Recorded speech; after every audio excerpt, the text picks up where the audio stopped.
Hey, this is Bill Mosley. I play Otis in House of a Thousand Corpses and Devil's Rejects and Chop Top and Texas Chainsaw Massacre 2. And you're listening to WithoutYourHead.com. Don't touch that dial or I will lick your plate. Oh, no. And we're joined right away by Bill Johnson of Texas Chainsaw Massacre 2, Leatherface, among many other movies. Welcome to Without Your Head. Thank you very much. It's a pleasure to be here. Cool. Well, I'll let everybody know right away. You're going to be appearing, I think, this weekend, isn't it? For the Fear Fest? Yes. Fear Fest 07, just outside of Dallas in Mesquite, Texas. That's all. Are you going to be there all 3 days? Yeah, you sure are. All of us, I think, all four Leatherfaces should be there all 3 days. Mm-hmm. And we're looking forward to Toby making an appearance. Mm-hmm. Along with, there are a lot of guests slated to be there. It should be a wild time. Oh yeah. Do you enjoy doing the fan fest and the conventions, meeting the fans? I do. I get overloaded fairly, in the middle of the weekend because there's so much stimulation going on. I mean, it's just a giant, like an airplane hangar size room full of obsession. It's really awesome. Mm-hmm. What's the strangest thing anybody's had you sign? A hook, I think. Artificial. It was their hook? It was theirs, yeah. Mm-hmm. Yeah, some guy did bring in a bailing hook. And, machetes and chainsaw bars are sort of run-of-the-mill now. Yeah, I was thinking they probably asked for the autograph the chainsaws. Mm-hmm. Yeah, that's fairly costly. Either toy or actual working. The real deal. Yeah, one fellow had a custom chainsaw made up with a 6-foot, bar on it. It was really giant. Mm-hmm. So he got a lot of signatures on it. Oh, cool. Yeah, that'd be a good thing to take around and get everybody signed it from all the different Texas Chainsaw Massacre films. Yeah, you kind of need a golf cart or something to haul that thing around. It's so huge. Anyone ever start one up? No, no. I guess it was in either the year we released in '86 or it was the next year. I did a personal appearance at the Limelighter in Chicago, and they said, "Okay, we're getting ready to do this. Here, take this chainsaw, start it up, and run around to the club." So I did that. I guess they didn't rehearse this because this thing was just oil smoke everywhere. People gagging and coughing and screaming. It was not a good idea. It was interesting though. It was an interesting kind of a stunt. But typically they, no live chainsaws allowed in the convention. I think that's probably a pretty good rule. I think so.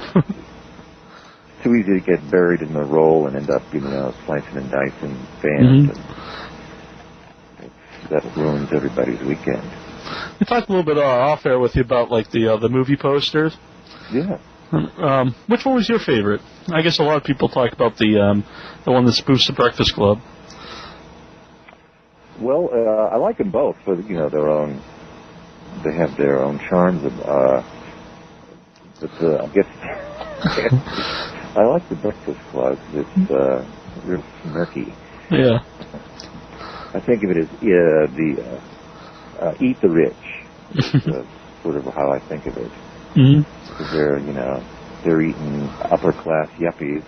The script, the original script, the way Kid Carson had penned it, was really different than the finished, what we ended up with. Because he wrote a really wonderful black comedy, satire, and it was incredibly funny, and but it was maybe a little too highbrow for the producers, Golden and Globus, so they started dumbing it down and, taking out pages and, make it more bloody, make it more, so.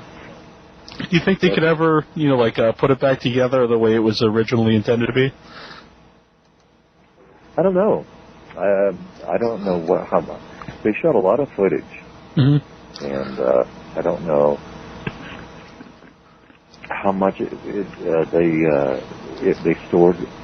I imagine it's stored someplace. Usually they don't throw that stuff away. I think I've read that Toby said that he said he pretty much cut what he wanted. Maybe, out of the parameters that he was allowed, that he did what he did, but it's, it's an eminently rewatchable movie, and moves right along. Were you surprised, though, when you saw, the final cut of the film? The final cut, yeah, I saw it with Bill Moseley up in New York when it first opened, and I kind of wanted more. Right. Of course, we had spent so much time with it. We knew our experiential reference with that movie was 100 times longer than the movie, so it would seem a little shorter.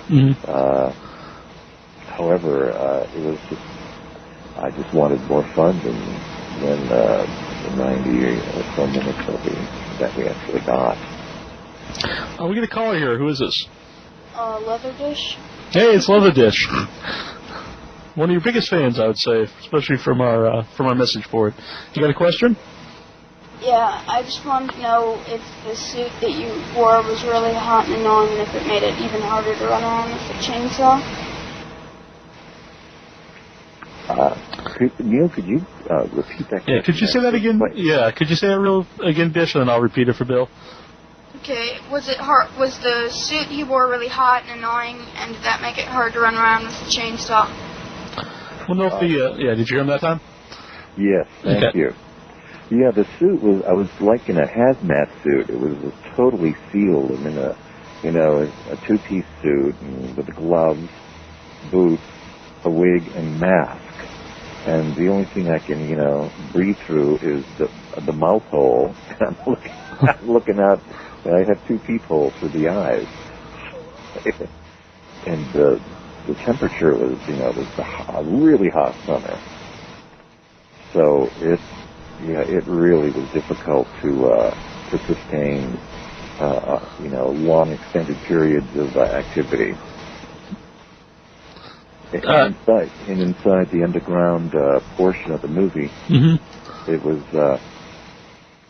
a giant printing press room from the old newspaper here in Austin. It's the Austin American Statesman building. And it was the printing press room, so it was like 40 or 50 feet tall.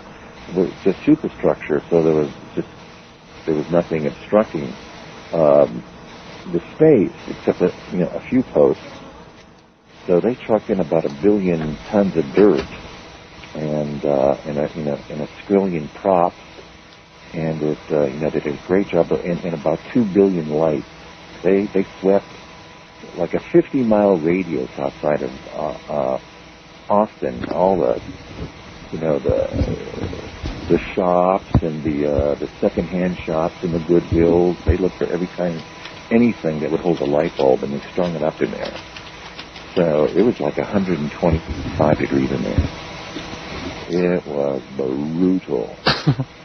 And then, they had the smoke going, so they had the smoke machine happening, and then after that, they had this thing they called rumble pots, which was kind of like a dry ice thing. Then on top of that, they had these air cannons that shot fullers of dirt, full of earth. It's this really super fine, gritty powder, and shot that into the air. And so they have all this thick atmosphere. And then to top it off, just before I go on, they take, for some reason, hairspray, and they just dosed my costume and my mask with this. So all this crud is up in my mask and I can't breathe. I eventually got pneumonia, along with, Toby. He got it too, and so did all other cast members and crew members. Mm-hmm. So it was difficult. It was yeah. Do you think all that added to, like, to getting into character, all the atmosphere? Yeah. Yeah, it was real adversity. It was life and death, and it actually was. Mm-hmm. And they had shipped in skeletons from the Mideast, and there's no telling what kind of cooties were running all over those. And it stank, and it was horrible. That was they talked a lot about on the commentary, was like the skeletons you can buy from India, and apparently that's the only country where it's legal. Do you know if that's legal for just anyone to buy? I don't know. I was thinking about getting myself a skeleton for my for Halloween. Well, Ed Neal would probably know. He's into all the merch. Mm-hmm. So he probably even has a license to import them. I wouldn't doubt. Thanks for calling in, Dish. You got a question, John? Norn Rad from the message board, he actually has a question. He wants to know, what was it like working with Dennis Hopper? Wow, Dennis was, as you know, he's a man who wears a lot of hats. Besides being an actor, he's a visual artist. He paints and he writes and directs. And at that time, he was directing colors. And he was spending a lot of time off the set doing pre-production for that. So pretty much only the days that he would shoot would we see him. He didn't shoot that many days compared to all of the all the scenes that were done. Mm-hmm. So he was pretty busy. But when he was there, he was always on time, and he was always in a good mood, and he was ready to rip and tear, and he really did. And he's totally interesting actor. There was I used to try to sneak into the dailies, or what they call rushes, where they screen the previous day's footage. And I remember seeing a scene with Dennis. He had it's just before Stretch comes knocking on his hotel room door in the movie. Mm-hmm. Dennis is just chugged a bottle of mezcal, and eating a worm, and he's having hallucinations, and there's chainsaws coming through the wall, and then he has like this mesmerizing relationship with his pearl-handled .45. And it's really interesting, but this stuff wasn't ever used. Yeah. And I don't know what else was cut, but I personally saw those pieces, and I thought, man, that's interesting stuff. I'd like to, I'd like to put that back in. Did you study like Gunnar Hansen's body language to prepare for the role? I had not seen the film before I got a call for the audition. Mm-hmm. So I went out and rented it, and I watched it, I think, just once. It was kind of scary. Mm-hmm. But I didn't want to get too much. I just wanted to work with, sort of gut impressions from it. And it was really frightening. I thought that was interesting. There was a sort of a really deep, disturbing, unsettled feeling, which is pretty, creepy, which is, almost, impossible to do, really. Mm-hmm. And, I watched everybody, and I got there, and I went, okay, well, there's no duplicating him. He's totally unique and interesting, and he's really nailed that down. So, plus our script was really pretty different, and we were going to go in a different direction. So, I got to kind of get a sense of his relationship to his saw, and his aggressiveness. And I really appreciated Gunner's commitment to the psychology of this really bizarre character. I think it's really a unique characterization. Mm-hmm. And my thought was to, work with the writer, work with Kit, work with Toby, and create something together. And they were totally collaborative. Kit really liked. Plus, he's done a lot of acting, like Running on Empty and etc. I always thought like the little dance you do when you got the saw. It's kind of an exaggerated version of the of the original Leatherface, which kind of adds the comedy value to it. Yeah, they like to call that the chainsaw shuffle. You ever do that in like your social life? I try to separate my my spree killer life and my social life, as when they bleed over into each other like that, it creates problems. Yeah, I would assume so. You got a question in, John? Gary Mouther, he wants to know, did you know going into the film that it was intended to be a comedy? Yeah. The script is the kid had written an opening montage as we're rolling, titles, etc. Angle on a beautiful breakfast nook. Morning sunlight streaming on a table and lace tablecloth and imported jams and jellies and fresh croissant, chainsawed. So it come in and saw it in half. Cut to a men's store of fine clothes, shelves of rich fabric garments, chainsawed. So we're getting a sense that the upper crust is going to be sliced and diced. And I'm going, okay, this is interesting. Yeah, 'cause they start going into business for themselves, and as my friend Terry Galloway says, eat the rich. They're full of nutrients and good food and vitamins that you really need for your body to grow in lots of healthy ways. So that they make the best chili. Have you noticed, like, over the time, going to the fan conventions, everything, that people have become more accepting of the movie than when it was originally released? Oh yeah, when it was originally released, I was shunned.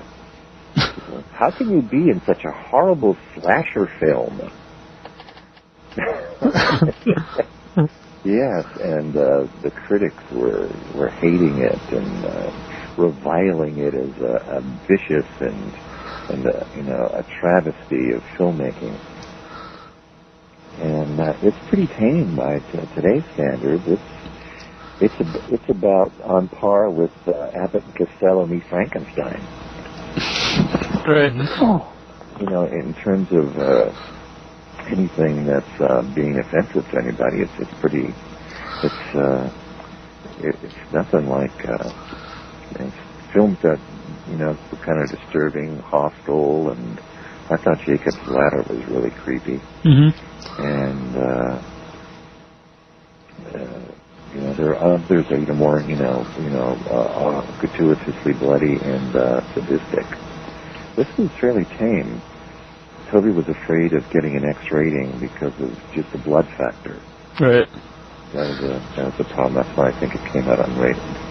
Do you think it took a while for the fans to, most of the fans to appreciate the film? Apparently,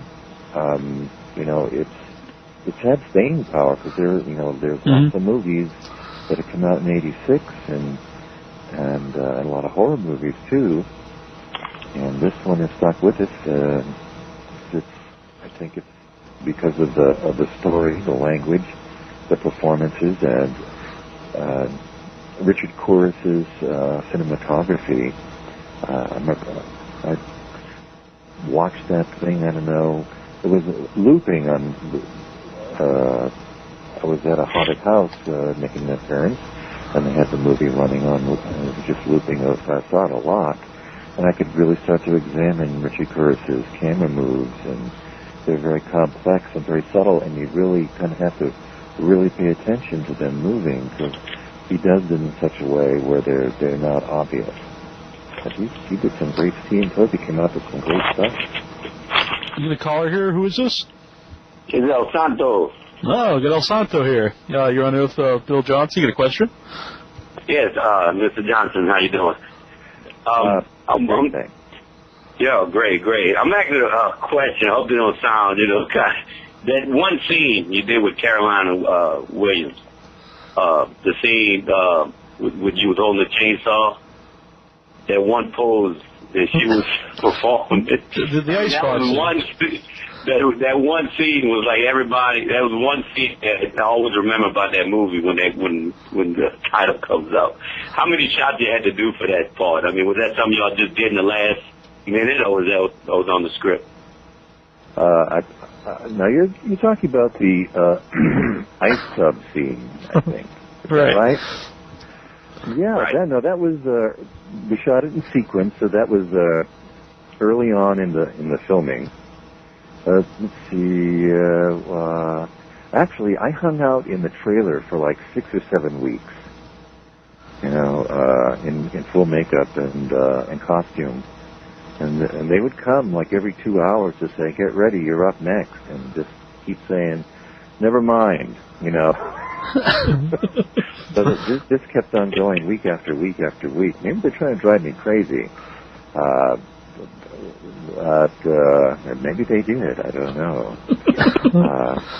So it was sort of in the middle of the shooting, and we did that in 1 or 2 takes. That kind of worked. We rehearsed. Toby would like to rehearse, which I really think is a great idea. Oliver Stone likes to rehearse a lot too, and he'll even do a separate day of rehearsing and bring in the actors to do that. And I think he gets, he and Toby get really, great results doing that. So we rehearsed it, and then we shot it once, maybe twice. And Caroline, she is just so awesome, and gave such permission to just unwind and let things rip and be risky, take chances.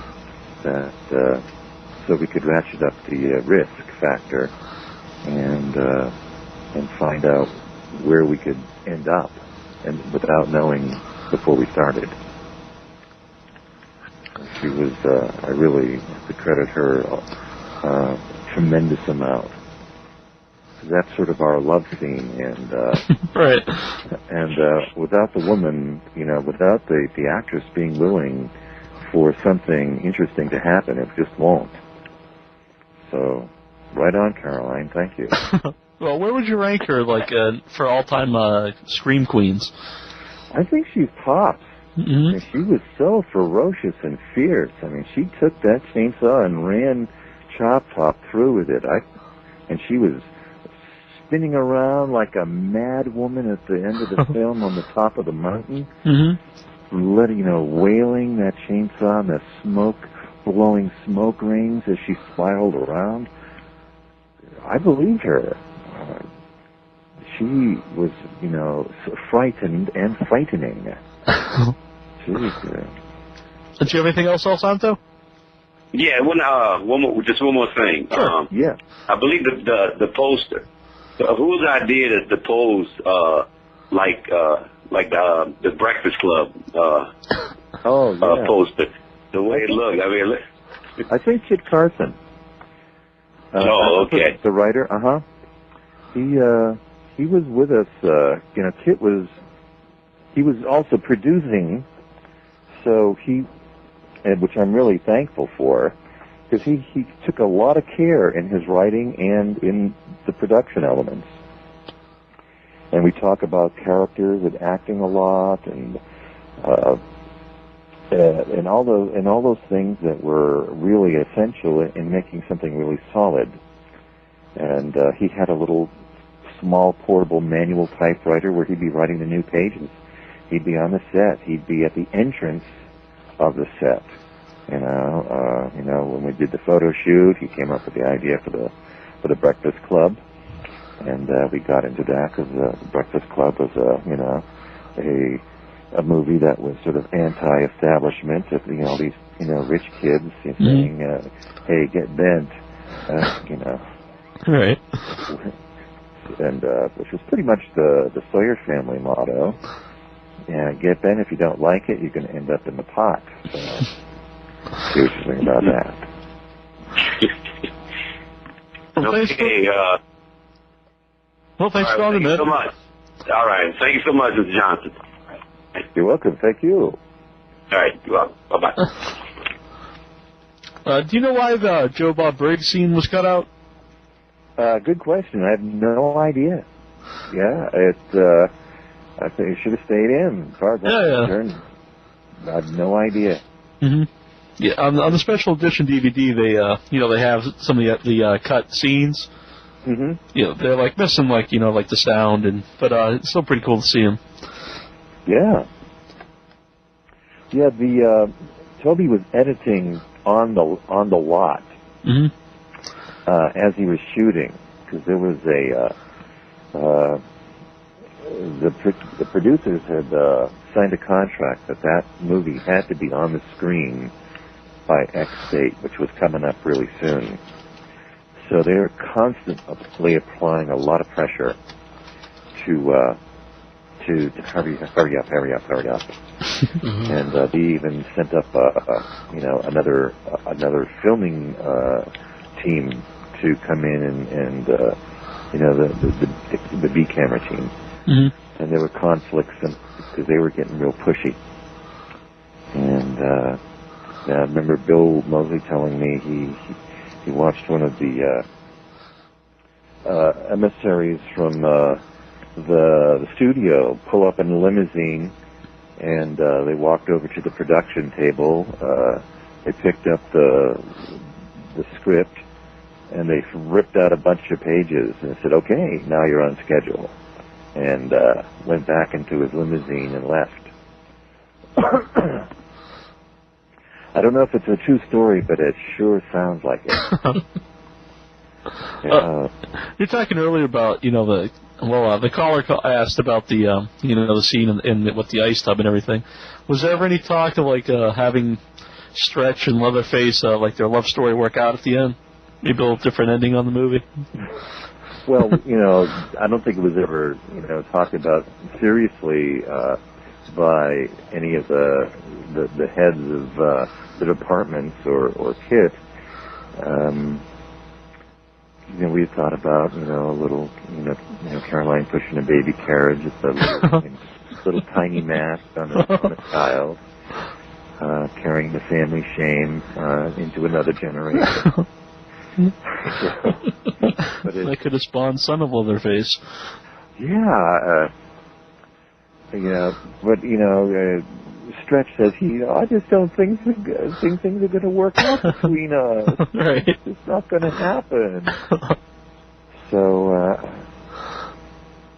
she tried. It just couldn't. It just this wasn't meant to be.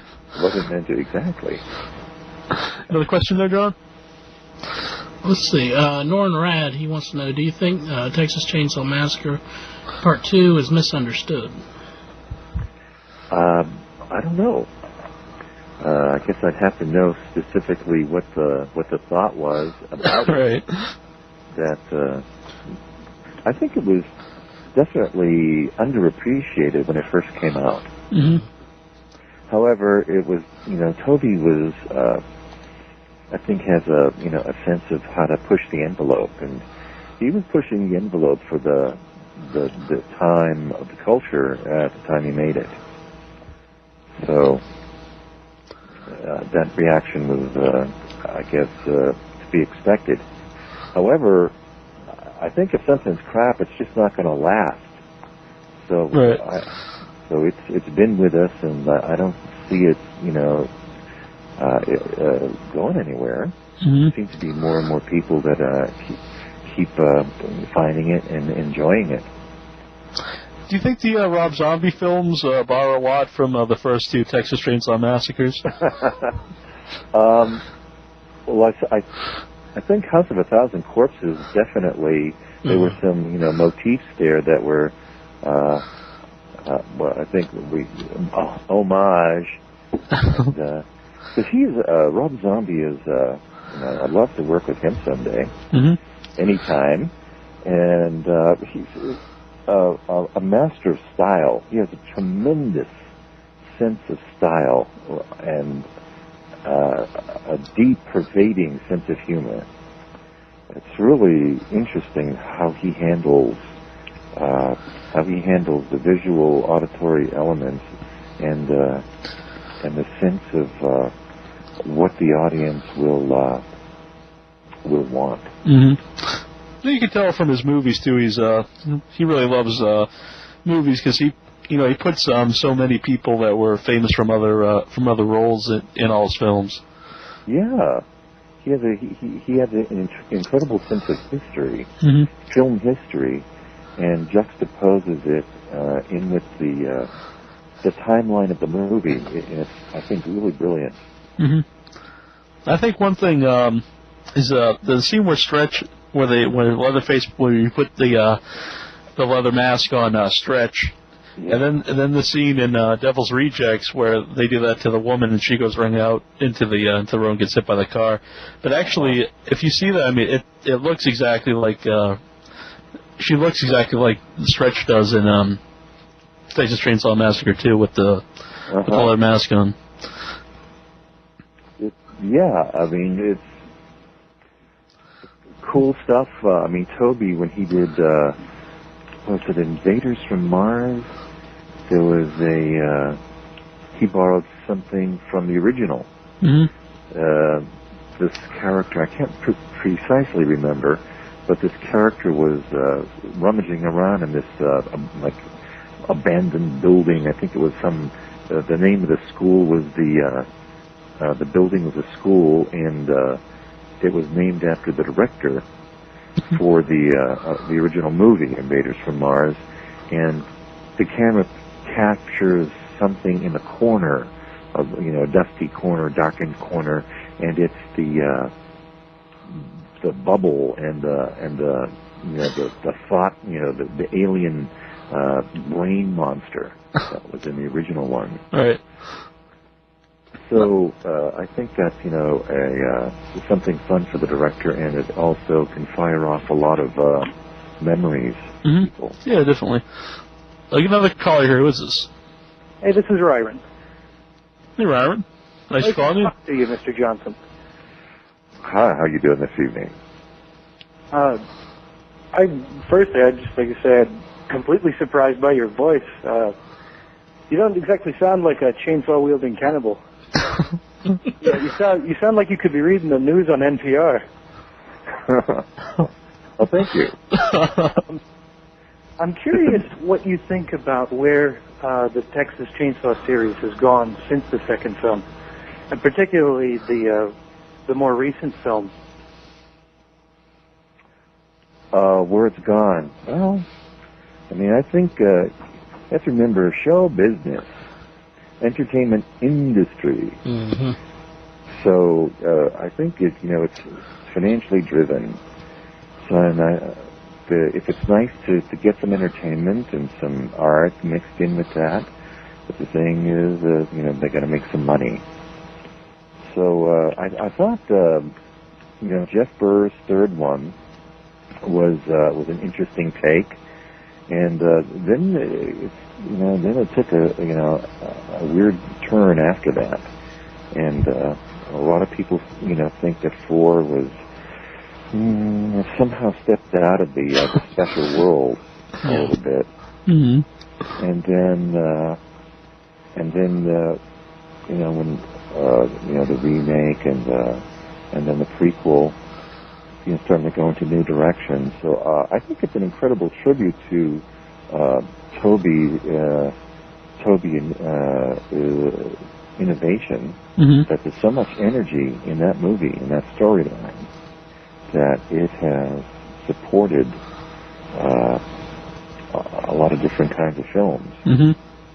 And people are still interested in them. Mm-hmm. Yeah, not even just the Texas Chainsaw Massacre films. I think, you can look at a lot of movies and you can tell that they were inspired by the original story.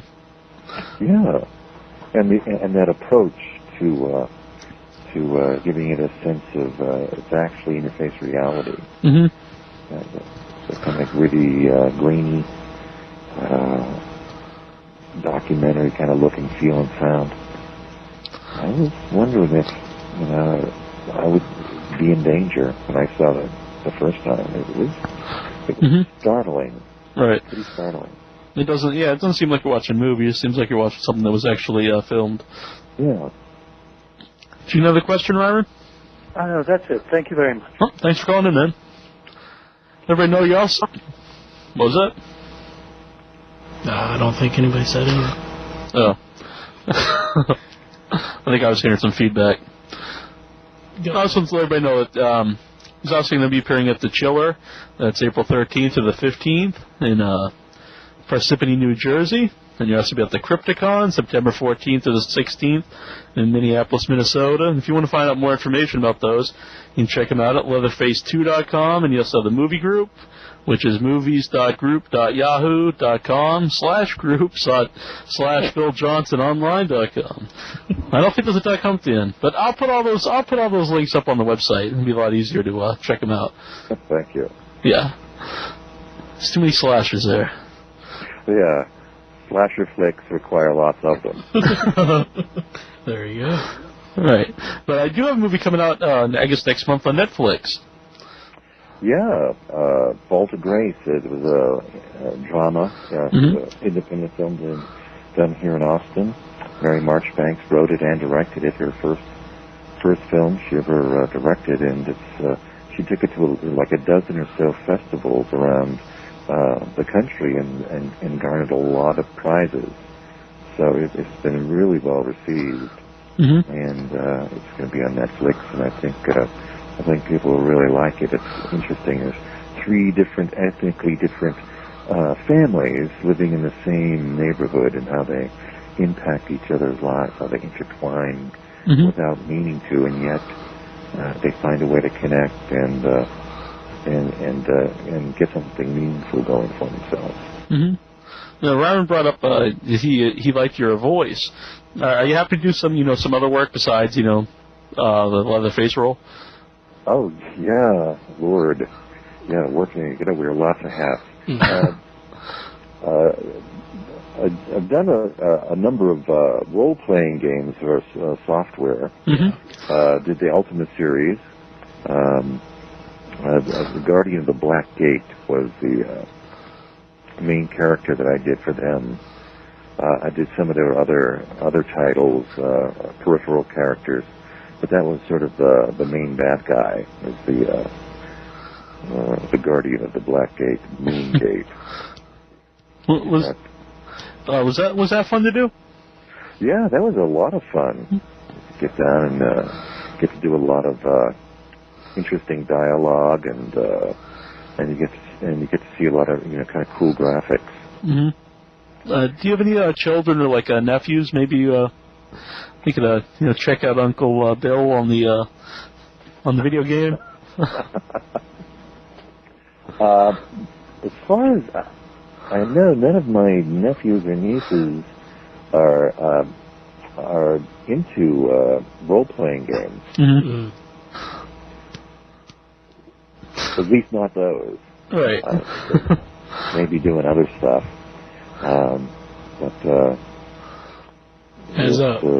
Has anybody recognized your voice from the game?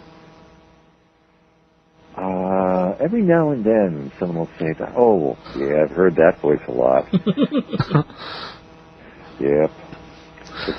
But it seems that the horror world of the fantasy world have this sort of impenetrable barrier. I don't know if it's impenetrable, but certainly there's a division between them. I had like one person out of all these conventions over the past 3 years say, "Oh yeah, I'm a fan of the Ultimate series." Well, I think John's a fan of both horror movies and the video games. I'm probably one of the few horror movie fans, and also some Dungeons and Dragons players. So let's check those games out. Everybody know again that's Fall to Grace wants to be on Netflix, which I'm a big fan of Netflix. I think that's a great place to get movies. You can get a lot of titles that you can't get anywhere else. Mm-hmm. And it's very convenient. Yeah, you don't have to leave the house. God forbid I have to leave the house. Everybody know again this weekend, Fear Fest 2007. Anything you want to tell your fans out there? I really appreciate and am grateful to each and every one of you fans. You really make a huge difference in my life, and I look forward to seeing you at the events and the conventions. And I really appreciate you calling in and coming into the chat room. And I hope to meet each and every one of you, if possible, in the near and coming future. Well, thanks for coming on. Really appreciate it. Thank you very much, Neil and John. Mm-hmm. It's been an honor, and I'm privileged, and thank you so much.